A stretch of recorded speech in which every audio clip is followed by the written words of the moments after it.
तो आज हम आ चुके हैं एक और पॉडकास्ट करने। हर हफ्ते ही आते हैं वैसे तो। और आज का पॉडकास्ट भी है कुछ भरपूर इंडियन मिस्ट्रीज से, जिसमें अलग अलग तरह के टॉपिक हैं। जैसे कि आज हम बताने वाले हैं एक परकाया प्रवेश की कहानी और दो रहस्यमय कुएं जो इंडिया के दो अलग अलग स्टेट्स में हैं, और 100 कौरवों के जन्म का रहस्य है। उसके पीछे की क्या विज्ञान हो सकता है। हाँ, ये कुछ काइंड ऑफ ऐसा है कि अलग अलग जगहों के बारे में जो कहानियाँ फेमस हैं ऑल ओवर इंडिया से। हाँ, जो जगह है उस चीज़ के लिए फेमस है, तो उसकी लेजेंड्स को हम बताएंगे। एग्जैक्टली तो भाई मैं शुरू करता हूँ परकाया प्रवेश की कहानी से। तो ये उत्तर प्रदेश की घटना है, ठीक है।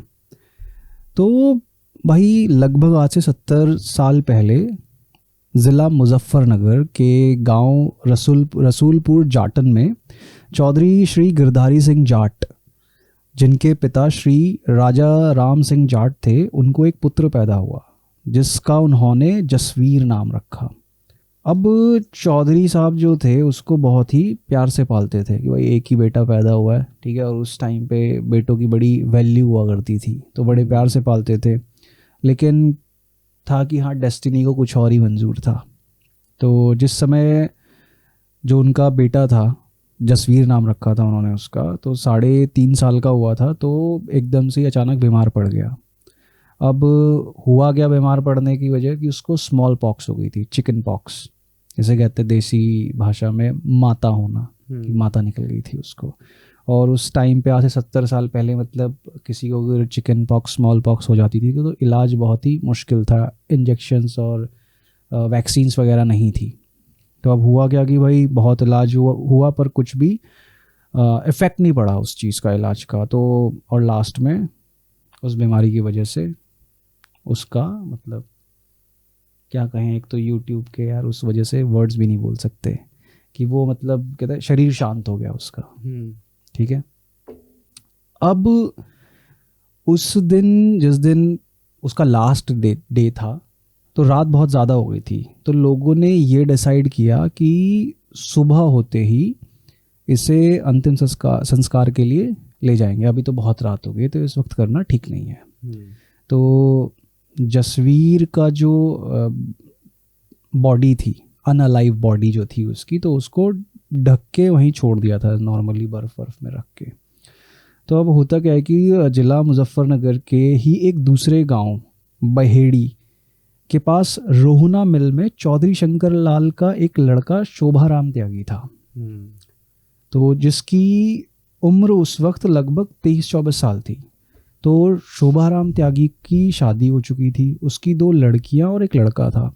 उसी रात एक बारात एक गांव से ज़िला मुजफ्फरनगर की ओर जा रही थी, और उस रात बारात में शोभाराम त्यागी भी था।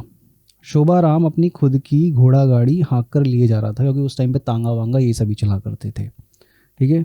तो अब हुआ क्या, अचानक से जो शोभाराम था वो अपनी घोड़ा गाड़ी से नीचे गिरा और पहिया उसकी गर्दन के ऊपर से निकल गया घोड़ा गाड़ी का।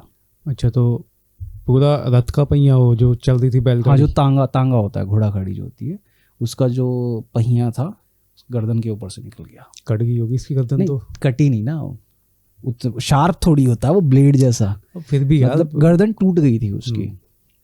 तो हुआ क्या कि भाई वो बहुत ज़्यादा गंभीर रूप से घायल हो गया, और उसके नाक मुंह से खून ही खून निकलने लगा, क्योंकि पूरा जो फ्लैश था वो टूट गया होगा, मे बी जो नसें होती हैं वो टूट गई होंगी, है ना। तो पूरा खून ही खून हो गया, और वहाँ पे जितने भी लोग थे उसकी तरफ के, उसके गांव के, उन सबको बड़ी चिंता हो गई। और शोभाराम जो था वो बेहोश हो गया, और सभी जो थे मिलकर उसे बेहोशी की हालत में ही घोड़ा गाड़ी से पास के ही अस्पताल में ले गए। और उसी रात लगभग 2 बजे के आसपास शोभाराम भी अनलाइव, उसने भी दुनिया छोड़ दी। और सब ने मिलकर वहीं पर उसका अंतिम संस्कार कर दिया कि अब रात के 2 बजे भाई कहाँ जाएंगे, तो आसपास में ही कोई जगह मिली होगी जहाँ पे क्रियाक्रम वगैरह होता होगा, तो वहीं पे उसका वो चीज़ करा दी गई, ठीक है। अब शोभाराम के मरने की घटना ठीक उसी दिन उसी समय की है जिस दिन रसूलपुर जाटान गांव में श्री गिरधारी सिंह जाट का लड़का जो जसवीर था, ठीक है, वो बीमारी से रात को मर गया था। दोनों के मरने का सेम टाइम था। अच्छा। वो 3.5 साल के बच्चे जसवीर का भी और शोभाराम त्यागी जो 23-24 साल का था। तो दोनों आसपास के ही गांव के थे और दोनों दो अलग अलग जगह पे दो अलग अलग कहूँ की इंसिडेंट्स की वजह से अनअलाइव हो गए। ठीक है, तो अब होता क्या है कि अगले दिन सुबह जब लोग जसवीर के शव को उठाकर अंतिम संस्कार के लिए ले जाने लगे, तब सबको देखकर बहुत आश्चर्य और खुशी भी हुई कि जसवीर की जो अनअलाइव डेड बॉडी है वो थोड़ी सी मतलब हरकत कर रही है, काइंड ऑफ मोशन सा करने लग गई। ठीक है, और एकदम से देखा कि वो पूरी तरीके से मतलब हिलने ढुलने लगा और थोड़ी ही देर में उसे पूरा होश आ गया। तो सब चौंक गए कि भाई मतलब रात तक तो 3.5 साल का बच्चा मतलब पूरी तरीके से डॉक्टर्स ने डिक्लेयर कर दिया था कि ही इज नो मोर, और सुबह जब उसको लेके जा रहे हैं अंतिम संस्कार के लिए तो एकदम बॉडी हिलने डुलने लगी और वो पूरा एकदम होश में आ गया। तो सब बड़ी मतलब अचंभित और खुश हो गए। तो घर लौटने के फिर घर चले गए सब वापस अपने उसको लेके। तो घर लौटने के बाद कुछ ही दिनों में वो धीरे धीरे बिल्कुल रिकवर कर गया। जो भी उसको चिकन पॉक्स वगैरह की बीमारी थी वो पूरा रिकवरी हो गई उसकी। तो उस समय तो सभी ने यही समझा कि जसवीर जिंदा हो गया, कि मर के जिंदा हो गया। तो और जसवीर के शरीर से गया हुआ जो जीवन था, जो आत्मा थी, वो वापस लौट आई। पर ऐसा कुछ नहीं हुआ था। क्यों कुछ नहीं हुआ था वो आगे पता चलता है इस कहानी में।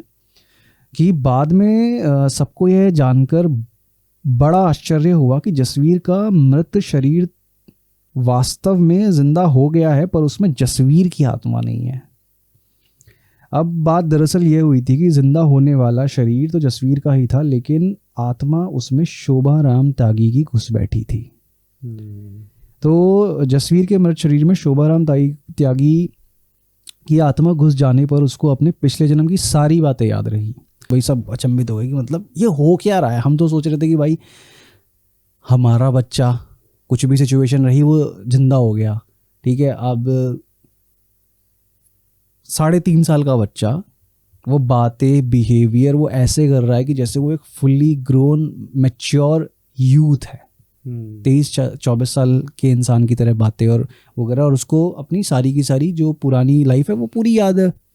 अब हुआ क्या कि भाई जो बच्चा था वो उसको क्या कहते हैं, जसवीर सिंह के जो रियल फादर है उनके घर में लग रहा है अजीब, क्योंकि उसको अपनी पुरानी लाइफ याद है सारी की सारी कि भाई मैं कहाँ रहता हूँ क्या है। अब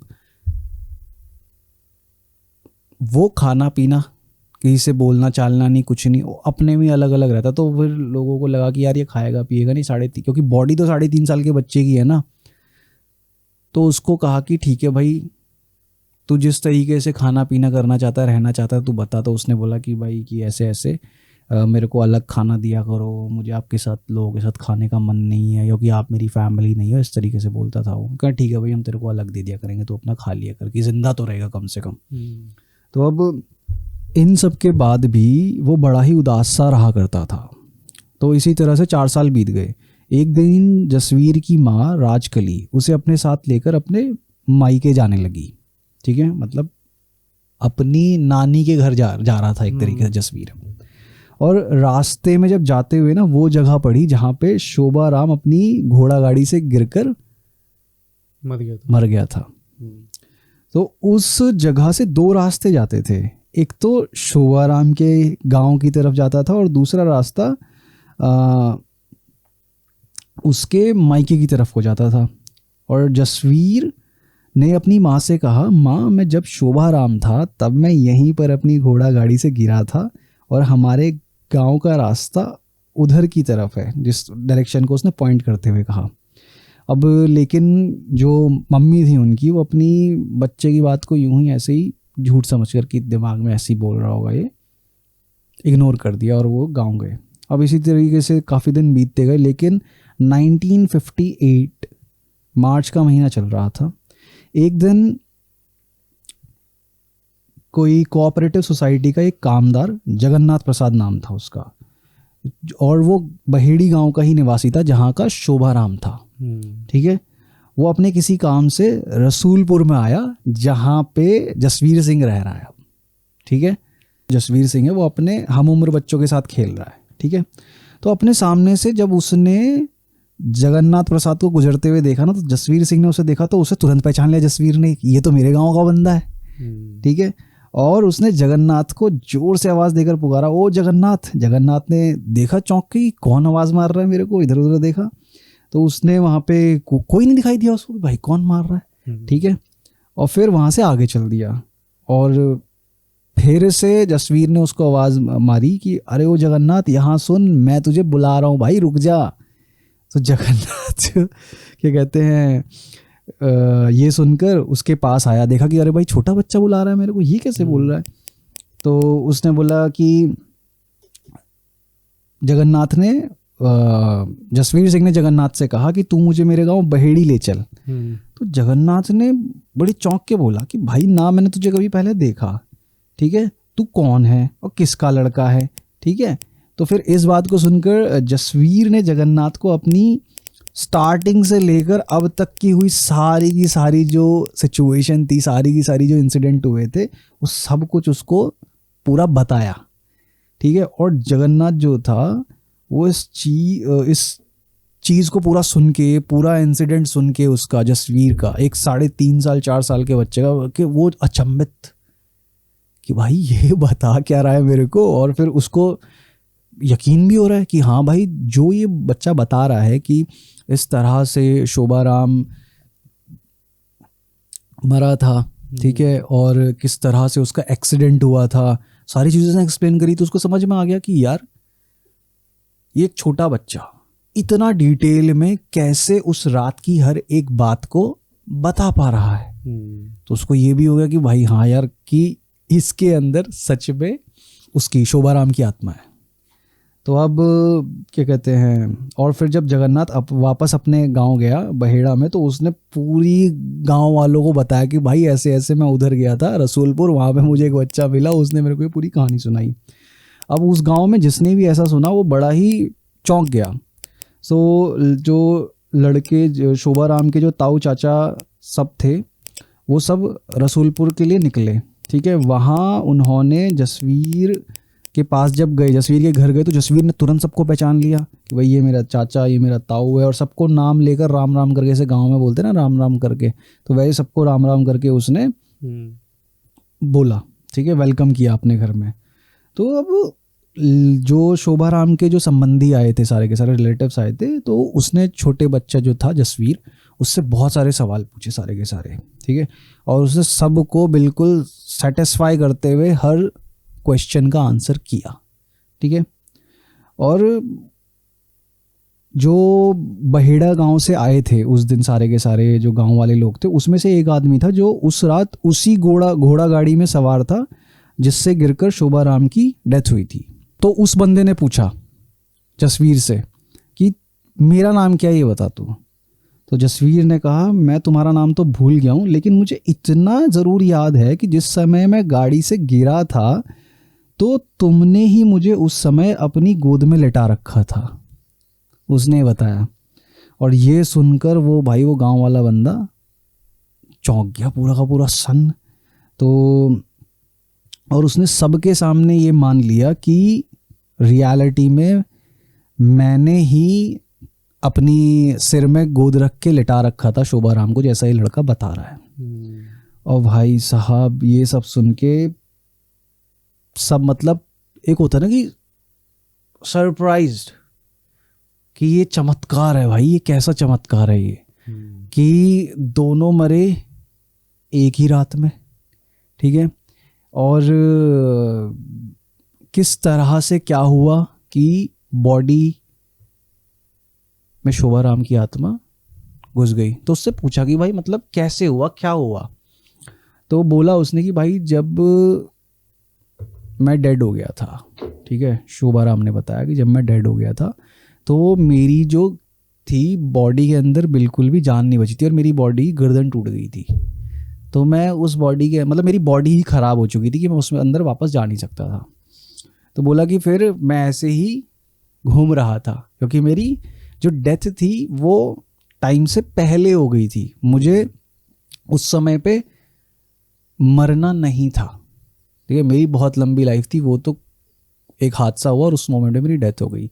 और मेरी बॉडी, गर्दन टूट गई थी तो मेरी बॉडी ख़राब हो गई थी, तो इसलिए मैं उसके अंदर वापस भी नहीं जा सकता था। कह रहा कि मैं ऐसे ही घूम रहा था पूरी रात में, तो तब मुझे दिखाई दिया कि इन गांव वालों ने, कि जिस बॉडी के अंदर मैं हूँ, कि एक छोटे बच्चे की बॉडी रखी हुई है वहाँ पे, ठीक है। और मैं उस बॉडी को देखने लगा और अपने आप ही मैं उस बॉडी की तरफ खींचा चला गया और उसके अंदर मतलब एंटर हो गया उस छोटे बच्चे की बॉडी के अंदर। और फिर नेक्स्ट डे जब मेरी आँख खुली, फिर उसके बाद फिर मेरे को कुछ याद नहीं, जब मेरी आँख खुली तो ये सब लोग मेरे को उठा के ले जा रहे थे अंतिम संस्कार करने के लिए इस शरीर का। तो कह रहा वह उस दिन से मैं इस बॉडी के अंदर ही हूँ। तो सब ने फिर वो जो जसवीर की फैमिली वाले थे बोले कि हमारे बेटे की पता चला कि उसका क्या हुआ क्या नहीं हुआ। कह रहा कि आपके बेटे की आत्मा मुझे नहीं मिली। जब मैं उस जगह से जा रहा था तब मुझे खाली ये बॉडी दिखी थी वहाँ पे, और ये बॉडी बिल्कुल मतलब इंटैक्ट थी। इस बॉडी के अंदर कुछ भी खराब नहीं हुआ था, इसलिए मुझे इस बॉडी के अंदर एंट्री मिल गई। क्योंकि शोभाराम की बॉडी गर्दन टूट गई थी। लेकिन सोचने वाली बात ये है कि अगर उसकी बॉडी सही थी, वो दूसरे पर्सन की, क्या नाम है उसका, जसवीर की, तो फिर वो निकला क्यों अपनी बॉडी से? मतलब क्योंकि जसवीर का टाइम हो गया था।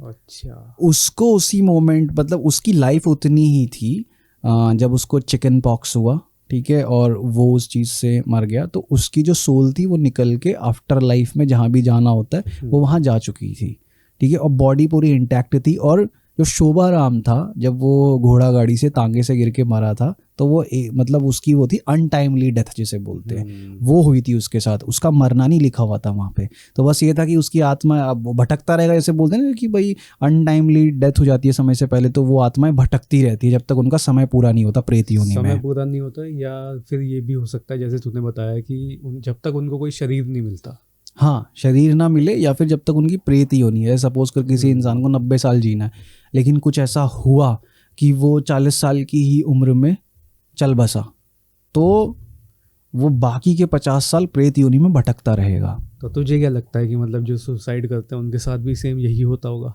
हाँ, क्योंकि ऐसी कितनी ही जगहें हैं जहाँ पर ऐसा देखा गया है कि किन्हीं रूम्स में मर्डर्स हुए हैं, सुसाइड्स हुए हैं।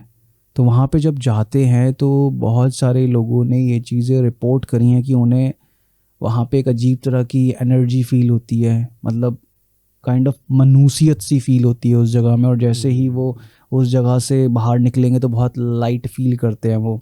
अब जैसे कि वही वाली बात ले लो लंबी देहरा माइंस की, जो मसूरी में जो जगह है, सुसाइड तो नहीं हुआ वहाँ पे, लेकिन एक अनटाइमली डेथ हुई कई 100,000 लोगों की। एक एक्सीडेंट था बहुत बड़ा मास लेवल का, तो उसमें कई हजार लोग मर गए दब के। तो अब क्या है कि वो प्रेत योनि में भटक रहे हैं, है ना। तो इसीलिए वहाँ पे जब जाते हैं लोग तो उनको वैसी एनर्जीज फील होती है वहाँ पे। और एक मेरे फ्रेंड ने बताया था मेरे को एक केस, मुझे याद आया अभी। वो ये बता रहा था कि दिल्ली में वो जिस जगह रहते हैं, ये तेरा दिल्ली में शायद तिलक नगर रहता है मेरा दोस्त वो, तो उस जगह पे क्या हुआ था कि उनका जो घर था 2nd फ्लोर पे था उनका फ्लैट, और सामने की ही बिल्डिंग थी, ठीक है। 2 लेन रोड है उनके फ्लैट के सामने और उस तरफ एक बिल्डिंग है। बोल रहा था कि जस्ट उनके फ्लैट के सामने ना एक लड़का रहा करता था रेंट पे, जॉब वॉब करता था ये सब। तो और कह रहा कि कभी कभार ऐसे बालकनी में दिखता रहता था। तो बोला कि भाई एक दिन क्या हुआ कि हमने देखा शाम को, कह रहा कि भाई दिन ऐसे संडे वनडे या कुछ टाइम था, अगर शाम को हम उठे तो देखे तो वहाँ मतलब नीचे उस फ्लैट के नीचे भीड़ लगी हुई है बहुत, ठीक है, और लोग रो रहे हैं। तो वो नीचे गया उतर के और उसने पूछा आस पड़ोस, भाई क्या हो गया? बोला कि यार सामने जो फ्लैट में लड़का रहता था उसने सुसाइड कर लिया। और बता रहा था कि उसने लगभग सुबह 12 साढ़े 12 बजे सुसाइड कर लिया था, और पता अभी चला है क्योंकि उसके घर वाले फ़ोन कर रहे थे, वो फ़ोन नहीं उठा रहा था। तो उसके घर वाले ढूंढते हुए मतलब देखते हुए यहाँ पे कभी ऐसा हुआ नहीं कि उनके लड़के ने फ़ोन ना उठाया हो, और इस तरह से अनइन्फॉर्म्ड ही मतलब कहीं नहीं जाता था वो, कि बिना बताए कहीं निकल गया हो तो वो फ़ोन नहीं उठा पा रहा, कुछ नहीं उठा पा रहा। तो बोला कि उसका भाई आया था पहले उसको यहाँ देखने के लिए, और जैसे ही उसने देखा तो उसका भाई पंखे से लटका हुआ था। फिर उसने बाकी घर वालों को बुलाया तो उसकी बॉडी लेने आए हैं। तो बोला कि भाई ये सीन हुआ उस दिन। और हुआ क्या उसके बाद कि मेरे दोस्त ने बताया कि जब भी कभी रात में वो अपनी बालकनी में खड़ा होता था, क्योंकि उसकी बालकनी और उस फ्लैट की बालकनी जिसमें वो लड़का रहा करता था वो बिल्कुल आमने सामने है, ठीक है। तो कहता था कि भाई जब भी वो उस बालकनी की तरफ देखता था ना तो कहता यार बहुत ना एक अलग सी ही सेंसेशन होती थी, बहुत अलग सी फीलिंग आती थी, मायूसी वाली, ठीक है, बहुत ही कहते हैं ना कि गुस्से वाली, इस तरह से बहुत ही मतलब नेगेटिव टाइप ऑफ इमोशंस जगते थे, मायूसी, मनुसियत, गुस्से वाले, कुछ भी कहो, ठीक है। क्या ही कुछ दिनों बाद जो मेरे दोस्त की बहन वो कहने लगी भाई मेरे को ना रात में नींद नहीं आती। कह रहा क्यों, क्या हुआ, कैसे हुआ? क्या है कि मेरे को हमेशा ऐसा लगता है कि उस खिड़की में से सामने वाले फ्लैट में से कोई देख रहा है। तो ऐसी चीज़ें होती हैं। फिर क्या कहते हैं वो मतलब अपनी बहन को लेके गया था, बोला था कि भाई मैं किसी पंडित जी के पास ले गया था और उसका धागा वागा बंधवाया था, छोटी सी एक पूजा करवाई थी। तब कह रहा था कि उसकी बहन खुद बोल रही थी कि जिस दिन वो पूजा कर आए थे ना, उसके नेक्स्ट डे जब सुबह उठी उसकी बहन सो गई, कह रही कि इतने दिनों बाद मुझे आज चैन की नींद आई है। उसकी बहन सो नहीं पाती थी बिल्कुल भी। अब हो सकता है ना कि उसके अंदर भी नेगेटिविटी आ रही हो वहाँ देख के। हाँ, तो वो चीज़ होती है, बिल्कुल रियल फैक्ट है ये। तभी तो कितनी चीज़ें तो ये भी होती है ना कि जैसे कुछ लोग जब मर जाते हैं तो उनके जो कपड़े वपड़े होते तो बोलते कि नहीं पहनने चाहिए, तो इसलिए तो घर वाले उनकी हर एक चीज़ जो उनसे जुड़ी हुई है उसको बाहर निकाल देते हैं घर से। तो इसलिए तो बोलते हैं ना, कई बार ऐसे केसेस आते हैं कि भाई लोग मना करते हैं कि भाई जो ये 100 रुपये में टी शर्ट्स मिल रही होती हैं, 50 रुपये में मिल रही होती है, इनको नहीं पहननी चाहिए, क्योंकि बोलते हैं कि ये उन लोगों के कपड़े होते हैं जो शमशान वगैरह में दान किए जाते हैं, मरे हुए लोगों के कपड़े इस तरह से, तो बोलते हैं नहीं पहनने चाहिए। केस भी सामने आया था अभी कि दिल्ली का ही केस है, कोई बंदा था वो मतलब कि थोक में सामान बेचते थे वो लोग, जो तू जैसे बता रहा है ना कि भाई रेडी लगा दी पूरा 100 रुपये में टी शर्ट ले लो, ये ले लो। बाद में पता चला कि वो ना चद्दर बेचते थे वो, वाइट चद्दरें। अच्छा। तो वो लोग बाद में पता चला उनका कांटेक्ट था वहाँ, क्या नाम है, शमशान वालों से।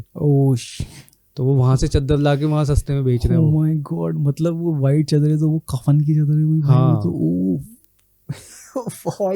भाई मैं कुछ शॉक्ड रह गया सुन के। मैंने कहा भाई मतलब चलो कपड़े का तो थोड़ा मानते हैं कि हाँ वो डायरेक्ट कुछ नहीं है, वो तो डायरेक्ट डेड बॉडी से जुड़ा हुआ कपड़ा भयंकर वो बेच रहे हैं।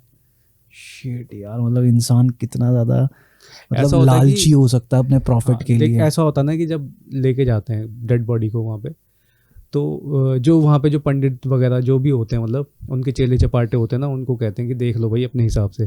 तो वो जो सही वाली जो चादर होती है वो निकाल लेते हैं उसमें से, बाद में उसको कर देते हैं। इंसेन यार, इंसेन भाई, सच में। तो ये चीज़ है भाई। बाकी मैं जैसे देख रहा था परकाया प्रवेश है ना, तो जैसे इसमें लिखा भी है, योगा और तंत्र शास्त्र के अनुसार ये एक ऐसी सिद्धि है जिसमें एक व्यक्ति अपनी आत्मा को अपने शरीर से अलग निकालकर दूसरे मृत या जीवित शरीर में डाल सकता है। हाँ, जीवित शरीर में डाल सकता है। हाँ। तो आदि शंकराचार्य का प्रसिद्ध किस्सा भी है एक, तो इस विद्या का सबसे बड़ा एग्जाम्पल आदि शंकराचार्य से जुड़ा है।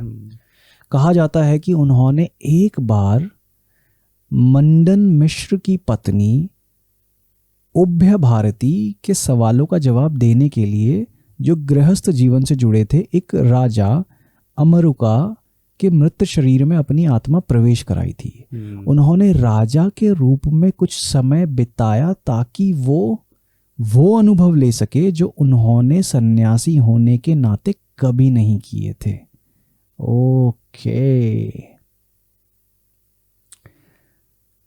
तो भाई ये तो रियलिटी है कि हमने अपने पॉडकास्ट में एक पहले भी मैंने कहानी सुनाई है कि मैंने एक यूट्यूब वीडियो देखा था एक हिमालयन योगी साधु का। तो एक बंदे जैसे जाते हैं, लोग जाते हैं तो वहाँ गुफाओं में रहते हैं सारे योगी सिद्ध साधु जो भी होते हैं अपनी तपस्या वगैरह करने के लिए। तो एक बंदा ऐसे गया हुआ था, नॉर्मल ट्रैवल व्लॉगर होगा वो, तो वो गया तो वो बाबा से मिला, तो उसने ऐसे कुछ बोला। तो बाबा ने बोला कि भाई मैं इतने सालों से मतलब ऐसे ऐसे सीख रहा हूँ अपने गुरुओं से। तो उसने पूछा कि कोई मतलब ऐसा कुछ किस्सा विस्सा बताओ। तो उसने बोला कि तुमने काया प्रवेश के बारे में सुना है कुछ? तो उसने बोला नहीं, मुझे तो पता नहीं क्या होता है।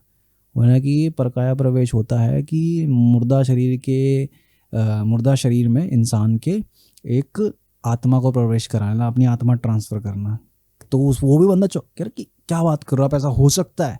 तो उसने बोला कि हाँ हो सकता है। कह रहा मेरे गुरु ने किया है मेरी आंखों के सामने।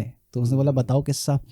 तो वो हिमालयन योगी उसको बताते हैं कि जब वो लगभग 18-20 साल की एज के थे, मतलब बहुत यंग टीनेज एज में ही थे, तो वो अपने एक साधु के साथ मतलब जो उनके गुरु थे उनके साथ रहा करते थे। और वो बता रहे थे कि लगभग वो अपने घर से 10 से 12 साल की उम्र में निकल गए थे यही स्पिरिचुअलिटी की, आध्यात्मिक ज्ञान की शिक्षा दीक्षा लेने के लिए।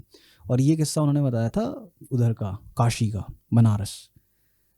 तो बोलने लगे कि भाई जो मेरे गुरु थे, जो उनके गुरु थे हिमालयन योगी के बोले कि भाई वो बहुत बूढ़े इंसान थे, ठीक है। और लगभग भी कहने लगा कि भाई जैसे वो अपनी भाषा में बोल रहे थे, उनकी उसमें थोड़ा वैसा टोन की भाई लगभग उम्र रहा होगा मेरे गुरु का 90-100 वर्ष के आसपास, इस तरीके से। और जब उनको लगने लगा कि मेरा शरीर थोड़ा सा कमज़ोर हो रहा है तो इस तरीके से बता रहे थे वो कि तो भाई उन्होंने एक दिन बोला कि एक दिन शाम का टाइम था, 7 बजे के बाद का अंधेरा हो चुका था, यार गर्मियों का टाइम, यार कि हम लोग गंगा के किनारे चल रहे थे कच्चे रास्ते पे, ठीक है। तो थोड़ी ही देर में वो देखते हैं कि सामने से ऐसे एक डेड बॉडी बहती हुई आ रही है। कह रहा कि और वो भी देखा उसके गुरु ने, हिमालयन योगी जो थे कि उनके गुरु ने देखी कि सामने से एक शव बहता हुआ आ रहा है। तो उन्होंने तुरंत मेरे को बोला हे बच्चा चलो पानी में उतरो, पकड़ो उसको। तो कहने लगी भाई मैं उतरा पानी में, देखा तो बॉडी। तो पहले तो मैं थोड़ा घबराया। तो कह रहा गुरु ने बोला मेरे को कि भाई अरे घबरा मत, इधर लेकर आ इसको। तो लेकर आया उसको, तो बाहर निकाला तो उसको, और वो कपड़े वपड़े में पैक रहता था। तो कह रहा कि निकाला उसको तो देखा मतलब बिल्कुल कितने कि भाई 20-22 साल का कह रहा जवान लड़का था वो, ठीक है। कह रहा भाई उसको उठाया और गुरु ने बोला कि चल इसके तू हाथ पकड़, मैं पैर पकड़ता हूँ और आगे लेके चलो इसको। कह रहा हम लेके गए, जैसे ही हमें थोड़ी खाली सी और आइसोलेटेड सी सुनसान टाइप की जगह मिली, हमने उसको वहाँ रखा, ठीक है। और कह रहा मेरे गुरु ने अपनी पोटली में सामान वामान निकालना शुरू करा, ठीक है।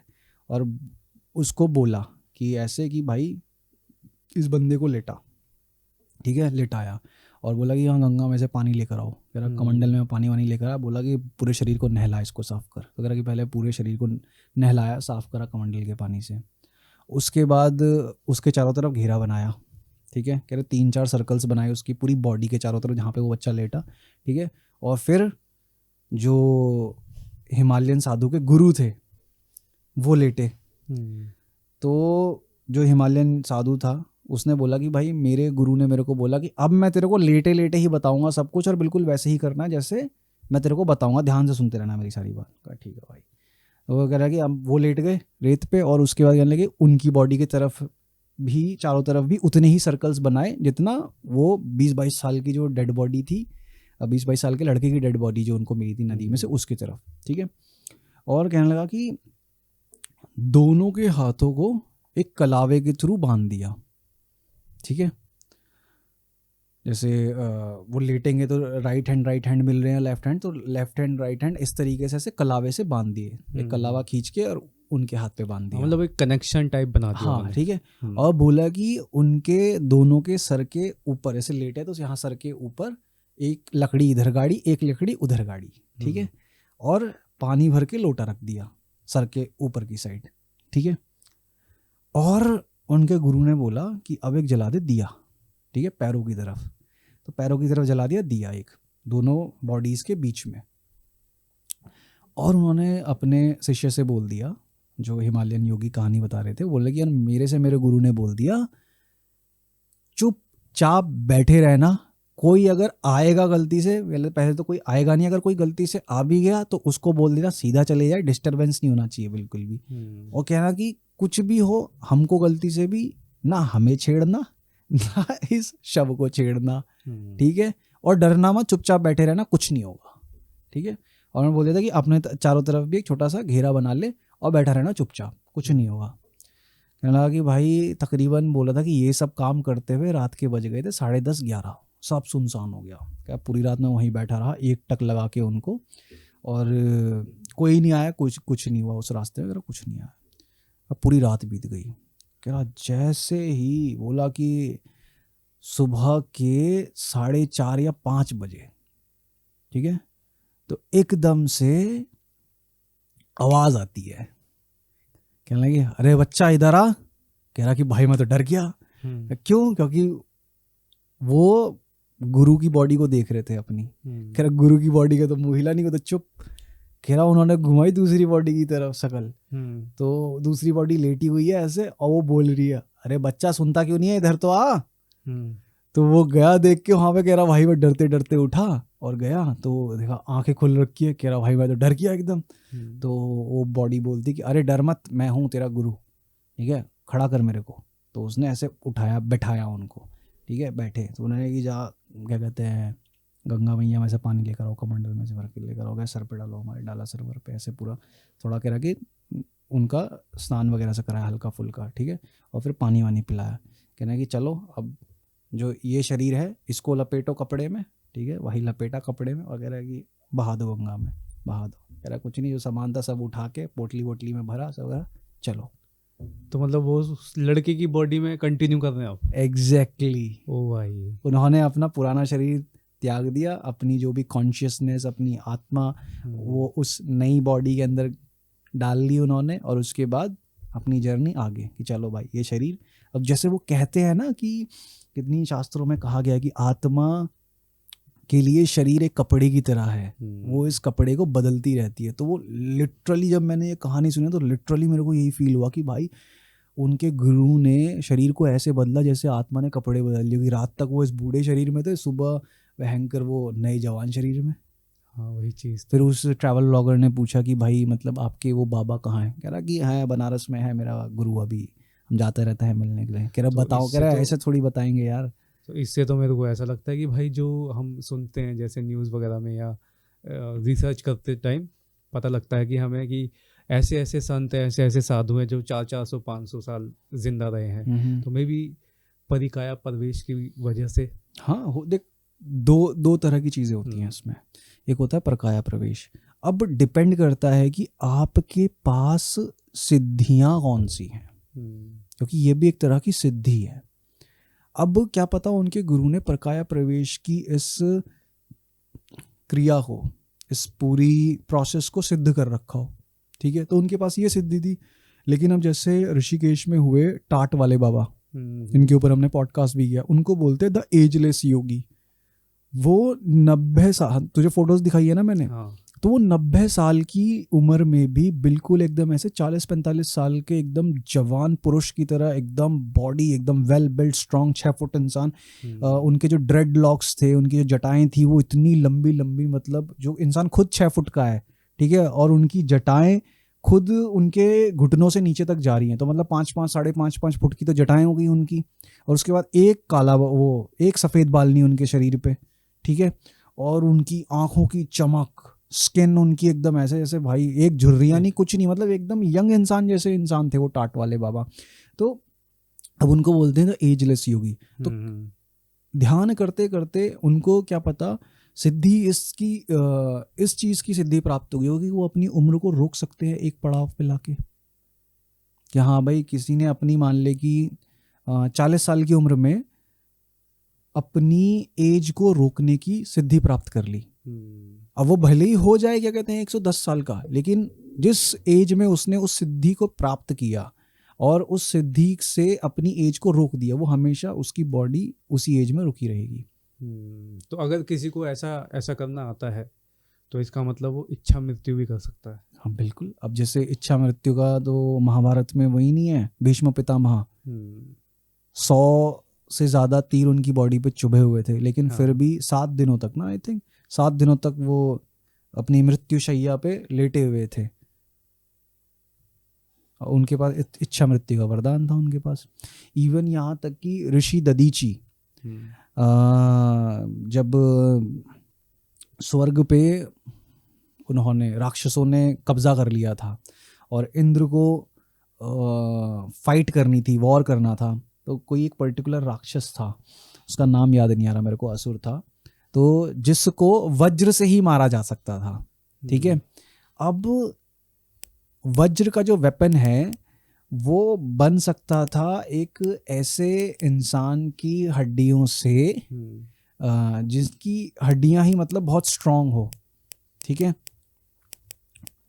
तो वो थी सिर्फ और सिर्फ एक ही ऋषि की, जिनका नाम था ऋषि दधीची। तो जब इंद्रदेव पहुंचे थे उनके पास, उन्होंने उनसे कहा कि ऐसे ऐसे कि मैं आपसे मतलब बहुत बड़ी चीज़ मांगने आया हूँ, मुझे तो आना भी नहीं चाहिए था इस तरीके से। तो ऋषि दधीची ने बोला कि क्या हुआ, उन्होंने बोला कि ऐसे ऐसे बात हुई है। तो ऋषि दधीची कह गए कि ठीक है मैं समझ गया हूँ कि तुम क्या चाहते हो।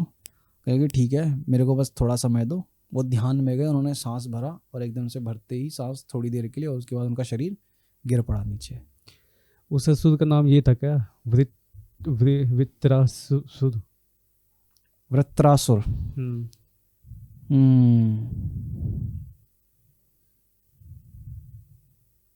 वज्र का निर्माण, हाँ। जब वृत्रासुर ने सारी नदियों के पानी रोक लिया और चारों तरफ अकाल पड़ गया, तब देवताओं ने विष्णु भगवान से मदद मांगी। विष्णु जी ने बताया कि सिर्फ एक ही चीज उसे मार सकती है, महर्षि दधीची की हड्डियां। ठीक है, तो महर्षि दधीची ने लोक कल्याण के लिए अपनी देह त्याग दी। हाँ, उनकी हड्डियों से विश्वकर्मा ने वज्र बनाया, क्योंकि हड्डी ना तो लकड़ी थी, ना धातु थी और ना ही पत्थर, इसलिए वो वृत्रासुर के वरदान को तोड़ने में कामयाब रही। तो ये चीज है कि अब ऋषि दधीची से जब वो चीज मांगी गई तो उन्होंने, कहते हैं ना इच्छा मृत्यु, उन्होंने ध्यान लगाया, 5 मिनट में छोड़ दिया अपना शरीर। ऐसे ही कई सारे जो योगीज रहे हैं, जैसे स्वामी विवेकानंद का बड़ा सुंदर किस्सा है कि जिस रात वो इस संसार को छोड़ के गए थे, उन्होंने अपने सारे शिष्यों को बुलाकर ये बात बोल दी थी कि मैं जाने वाला हूँ, और नेक्स्ट डे ही वो अपने रूम में अनअलाइव मिले थे।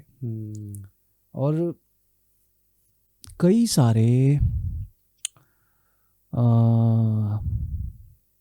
जो महान पुरुष हुए हैं, तो जब जब उन्होंने क्या कहते हैं ना कि थ्रू सेल्फ कंट्रोल और अपनी क्या कहते हैं इच्छा से इस संसार को छोड़ा है, तब तब एक चीज़ नोटिस करी गई है कि ऐसे मरने वाले व्यक्तियों के जितने भी स्कल्स थे ना, वो ऊपर से क्रैक्ड थे, क्योंकि उनको अपनी जो ऊर्जा है उसको शरीर से बाहर निकालना आता था। जो मतलब इच्छा मृत्यु लेते हैं ना, हाँ, तो उनके स्कल्स क्रैक होते हैं। हाँ, इवन यहाँ तक कि यार वो दारा सिंह के जो बेटे हैं उनका नाम क्या है?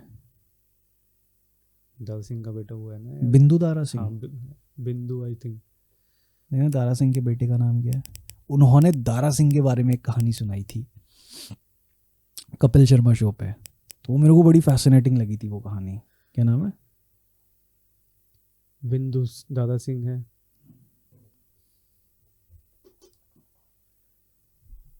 हाँ यही है ना, बिंदु दारा सिंह। हाँ यही है।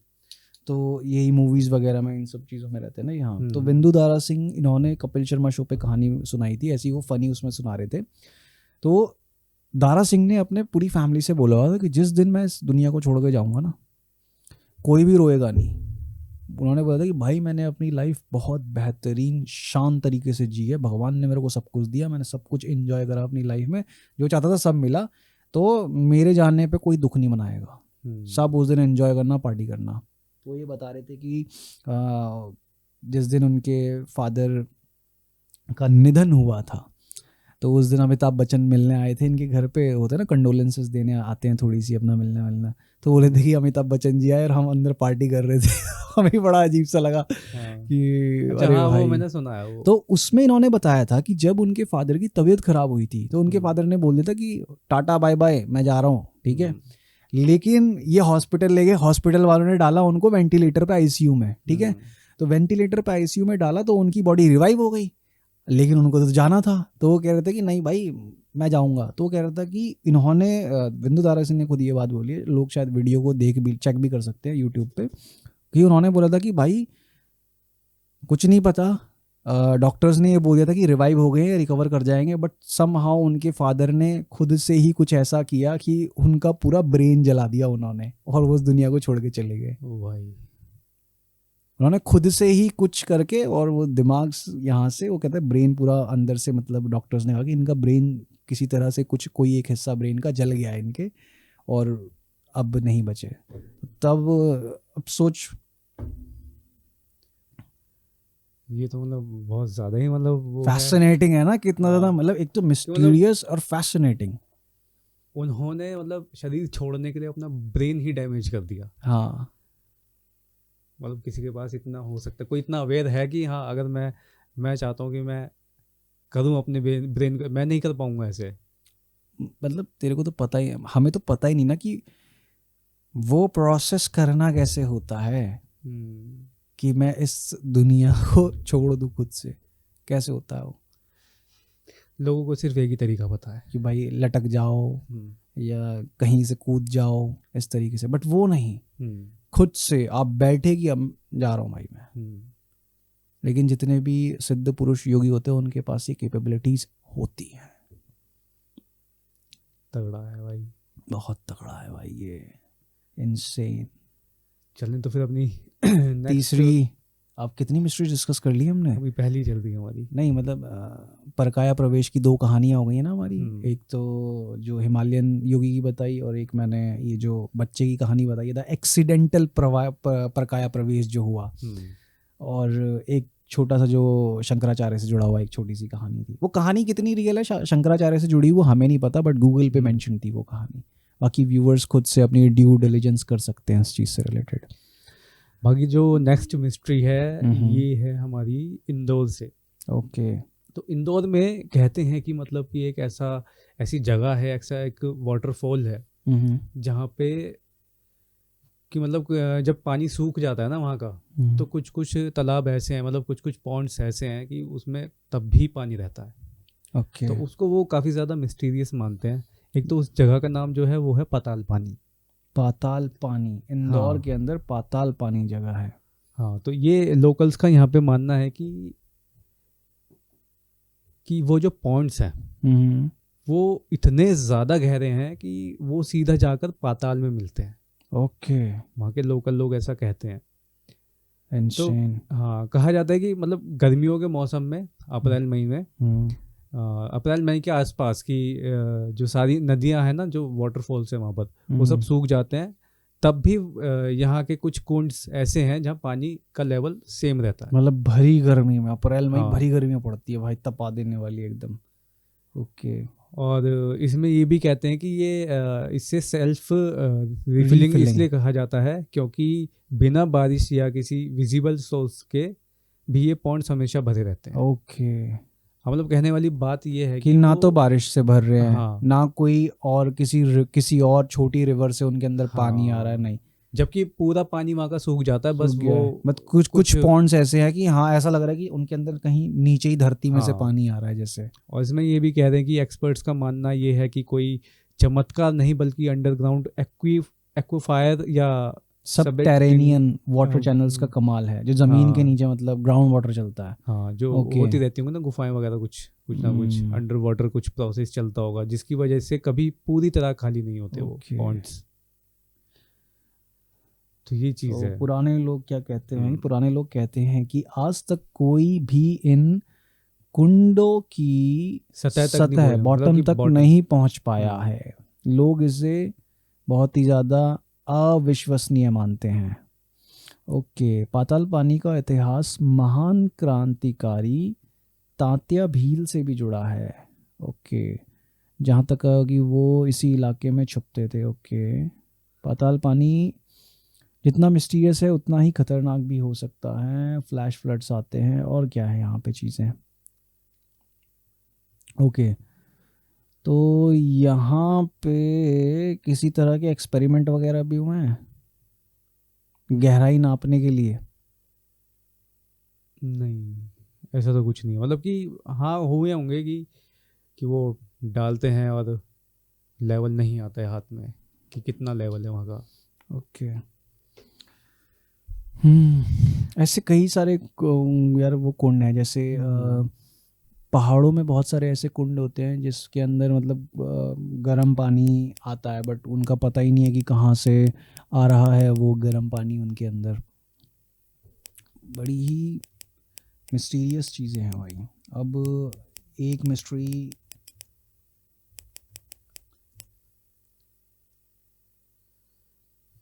और ऐसी दुनिया में और भी तो जगहें हैं, मतलब पाताल पानी जैसी और भी जगहें हैं। जैसे पाताल पानी जैसी जगह है और भी हैं। अब जैसे एक और जैसे कुएं की कहानी है, एक और जैसे इसी कुएं से जुड़ी हुई एक मिस्ट्री मैं बताता हूँ। ये है पटना का अगम कुएं का रहस्य। अगम कुआं बोलते हैं इसको। तो लगभग 2000 साल पुराने इस कुएं की जो स्पेशलिटी है वो ये है कि जब से ये कुआं बना है तब से आज तक ये कभी नहीं सूखा। गर्मियों के मौसम में जब बहुत गर्मी पड़ती है तो इस कुएं का जो वाटर लेवल है इसके नॉर्मल वाटर लेवल से 1 से 1.5 फीट नीचे चला जाता है, लेकिन आज तक कभी नहीं सूखा। और रेनी सीजन में इसका वाटर लेवल 1 से 1.5 फीट ऊपर चला जाता है। मतलब नॉर्मल वाटर लेवल से जाएगा तो हल्का फुल्का 1 से 1.5 फीट, और ऊपर आएगा तो भी 1 से 1.5 फीट। ऐसा नहीं कि बहुत बारिश हुई तो ओवरफ्लो हो रहा है और बहुत गर्मी पड़ रही है तो बिल्कुल ही सूख गया। नॉर्मल 1 से 1.5 फीट ऊपर नीचे का डिफरेंस होता है बस। अब एक मान्यता के हिसाब से सम्राट अशोक के समय से बने इस कुएं के पानी का रहस्य जानने का अब तक 3 बार जो है प्रयास हो चुका है। 3 बार कोशिश की गई है। सबसे पहली बार 1932 में हुआ, दूसरी बार 1962 में 1962 में हुआ, और तीसरी बार 1995 में हुआ। मगर आज भी ये एक मिस्ट्री बना हुआ है। इस कुएं का पानी कहाँ से आता है ये भी एक रहस्य है।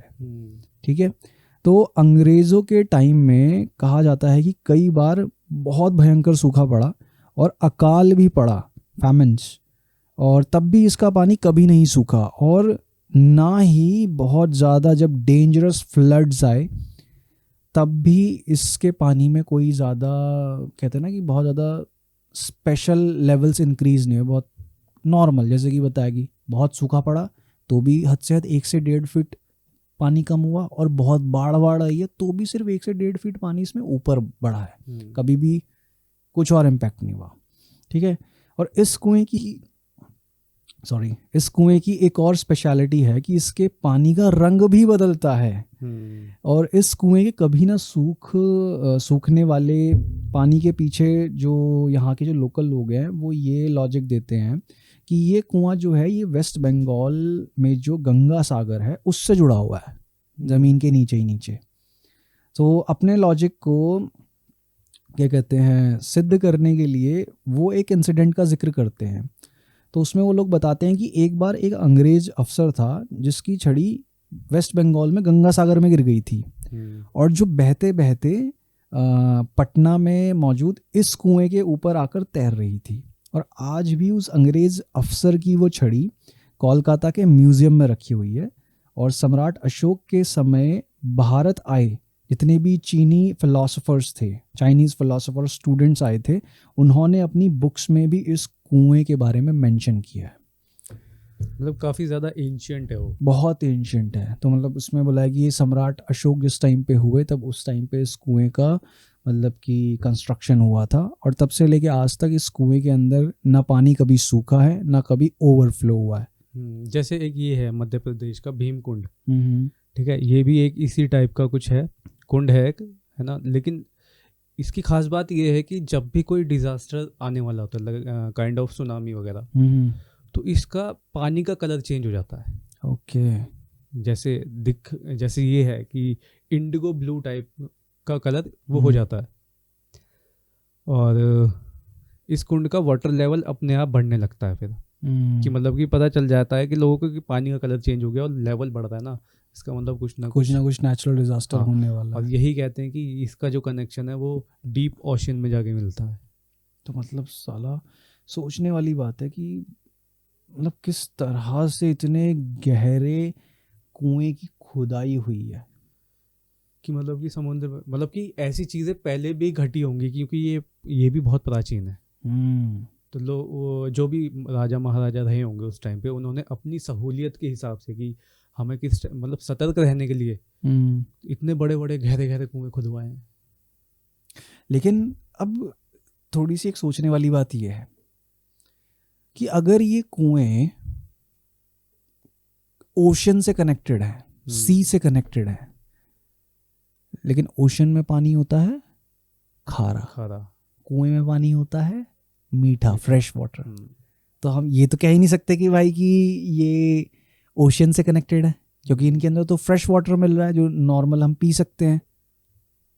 बात तो सही है, पॉइंट है भाई बात में, है ना। तो अगर कोई भी नेचुरल डिजास्टर आने वाला है तो इन कुओं के अंदर मौजूद पानी का रंग बदलना और अपने वाटर लेवल को चेंज करना ऐसा क्यों हो पा रहा है कि जब ये ओशन से कनेक्टेड ही नहीं है किसी भी तरीके से। तो क्योंकि अगर ओशन से कनेक्टेड होते तो सिंपल सी बात है ना कि अगर मैं 2 ग्लास को बॉटम से कनेक्टेड कर दूं और एक ग्लास में अगर खारा पानी डालूं और दूसरे ग्लास में थोड़ा सा फ्रेश वाटर डालूं, तो इसका खारा पानी, नमक वाला पानी दूसरे ग्लास में आके लेवल को मेंटेन करेगा, तो ऑब्वियस सी बात है वो वाला पानी भी तो खारा ही हो जाएगा ना।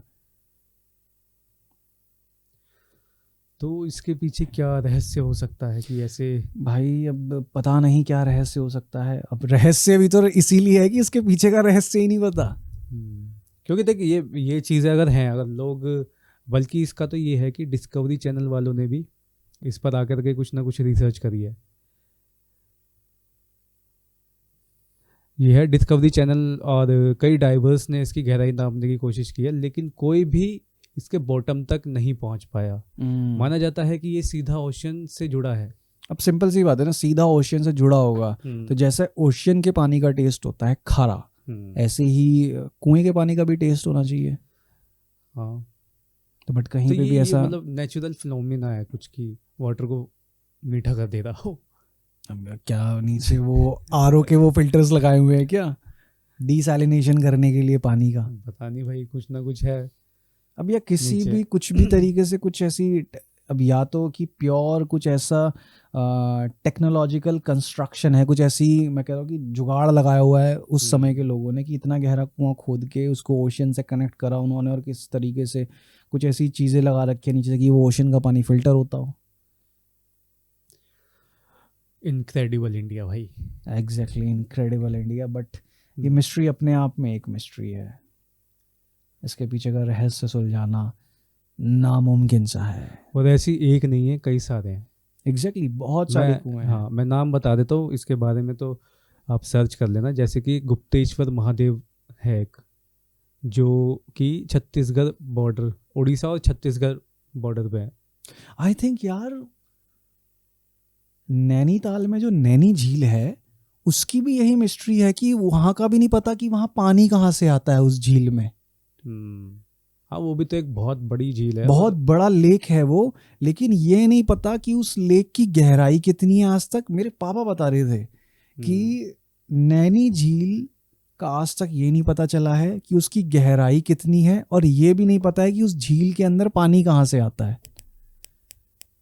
एक मिस्ट्री ऑफ नैनी झील, नैनीताल।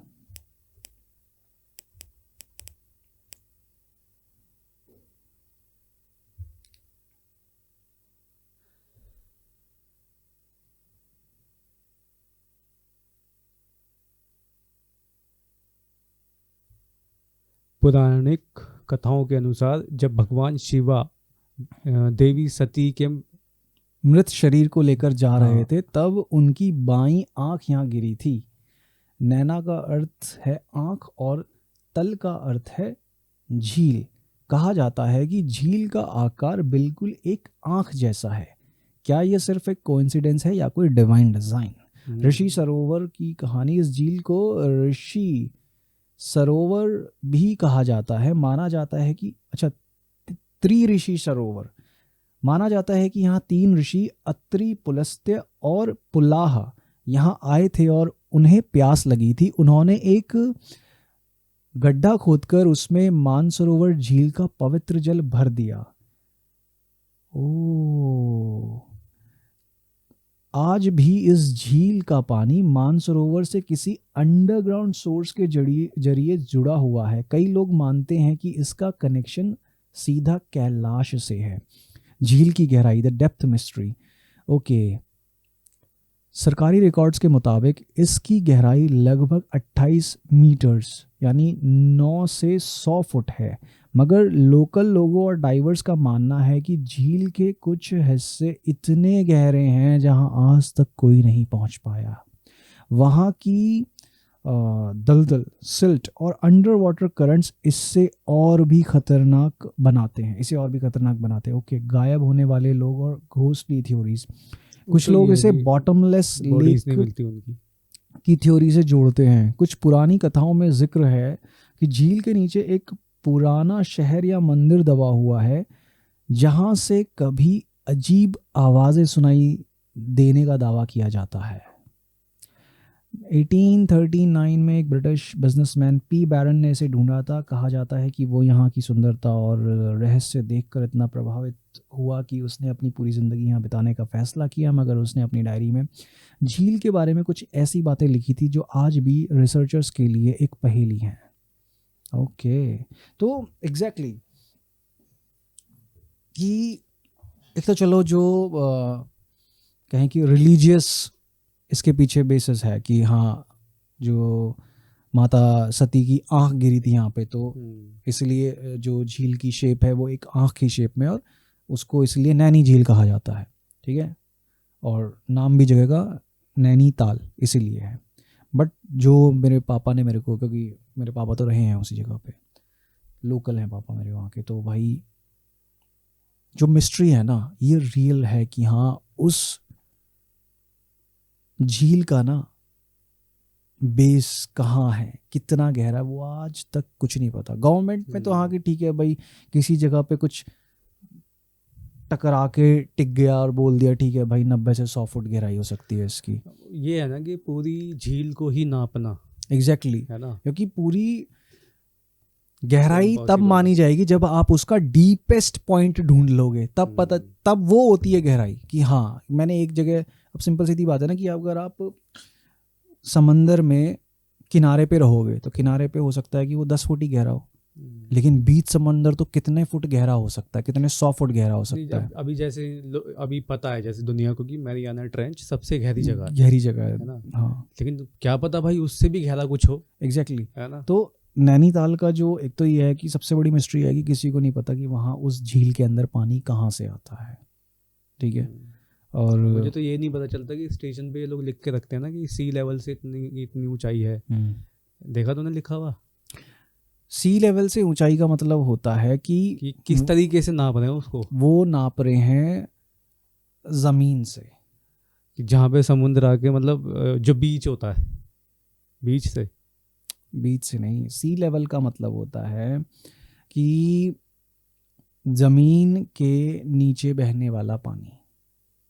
अच्छा, ठीक है, may be I could be wrong here, मैं गलत हो सकता हूँ, बट जैसे सपोज कर कि तू ऋषिकेश में है, वहाँ नीचे गंगा नदी बह रही है।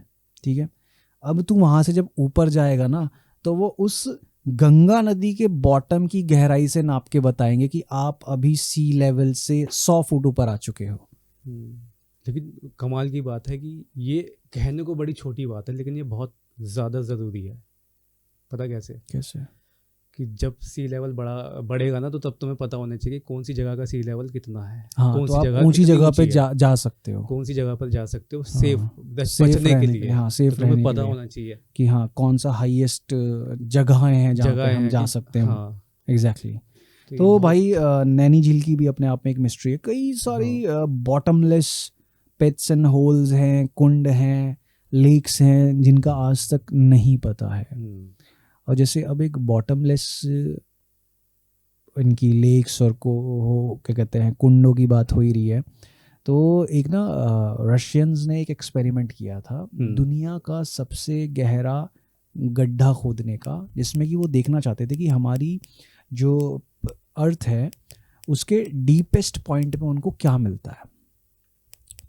तो जब वो खुदाई करने लगे तो वही नॉर्मल क्या कहते हैं कि कंकर, पत्थर, डिफरेंट टाइप की मिट्टियाँ इस तरीके से। फिर क्या हुआ, धीरे धीरे ना बहुत ज़्यादा जैसे वो नीचे जाने लगे 8-10 किलोमीटर के आसपास, तो बहुत ज़्यादा टेम्परेचर बढ़ने लगा। टेम्परेचर इतना ज़्यादा बढ़ने लगा कि उनकी मशीन्स हीट होने लग गई थी और काम करना बंद करने लग गई थी। वो मैक्सिमम 12 किलोमीटर्स तक खोद पाए। और रिपोर्ट्स ये कहती हैं, मतलब जो कॉन्स्पिरेसी थ्योरिस्ट हैं और जो रिसर्चर्स हैं जिन्होंने इन टॉपिक्स पे रिसर्च करी है, वो ये कहते हैं कि रिपोर्ट्स में ये मेंशन है कि जब वो खुदाई कर रहे थे और वो 12 किलोमीटर के आसपास पहुंच गए थे गड्ढा खोदते हुए, तो वो उनको उस होल्स में से अजीबोगरीब आवाज़ें आने लग गई थी, जैसे कि नीचे लोग चिल्ला रहे हैं, ठीक है, किसी टाइप की वहाँ से रेड फायर जैसा ग्लो निकलता था उस गड्ढे में से। तो जब ये सब चीज़ें होने लगी, मशीन्स उनकी काम करना बंद लग गई, तो उन्होंने उस होल को लॉक कर दिया। तो मैक्सिमम इंसान जो है अर्थ के लेयर को 12 किलोमीटर तक खोद पाया है। 12 किलोमीटर पे भी उन्हें जो वहाँ से मिला, जैसे मैं देख रहा हूँ इसमें कि 2 बिलियन साल पुरानी चट्टानें, मतलब रॉक्स के वो मिले उन्हें, अवशेष मिले वहाँ से। तो वो चीज़ है। हाँ, तो उन्होंने इस डर से किया कि मे बी कि जो हेल है वो रियल है और ये जो आवाज़ें आ रही हैं हमें अजीबोगरीब, वो सच में किन्हीं हेल में रहने वाली सोल्स और एंटिटीज़ की हैं। तो इस वजह से वो उसका नाम भी लग रखा है वेल टू हेल। हाँ, वेल टू हेल। तो इसलिए उस चीज़ को बंद कर दिया गया। अमेजिंग है यार, ये दुनिया रहस्यों से भरी हुई है और इन्हीं रहस्यों का एक आनंद है और मज़ा है। वही है, जैसे हम लोग कई बार कहते भी हैं कि अगर ये चीज़ें ना हो तो बहुत ही सिंपल हो जाएगी ना लाइफ बहुत ही सिंपल हो जाएगी, है ना। कहना कि अब कुछ है ही नहीं आपके पास सोचने के लिए, आपको आश्चर्यचकित करने के लिए, आपको अमेज्ड करने के लिए। तो फिर लाइफ बड़ी ही मोनोटोनस हो जाएगी, बड़ी ही बेकार हो जाएगी। अब ऐसी कुछ चीज़ें पता चलती है ना, मिस्ट्रीज़ की, हाँ कोई एक ऐसी जगह है जहाँ का ये रहस्य है, कोई एक ऐसी चीज़ है जिसका ये रहस्य है, तो उसको जानने में, सुनने में बड़ा ही मज़ा आता है। और हम फिर से लौटेंगे नेक्स्ट वीक आपको ऐसे ही मज़ेदार टॉपिक्स लेके, जहाँ पे अलग ही कुछ अनसुलझे अनसुने रहस्य हों। तो तब तक के लिए देखते रहिए रियलिटी रेडियो। प्लीज़ लाइक करो पॉडकास्ट को, हाइप करो वीडियोस को, कमेंट में सजेशन दो जी खोल के, और मिलते हैं आपसे नेक्स्ट वीक। तब तक के लिए बाय बाय।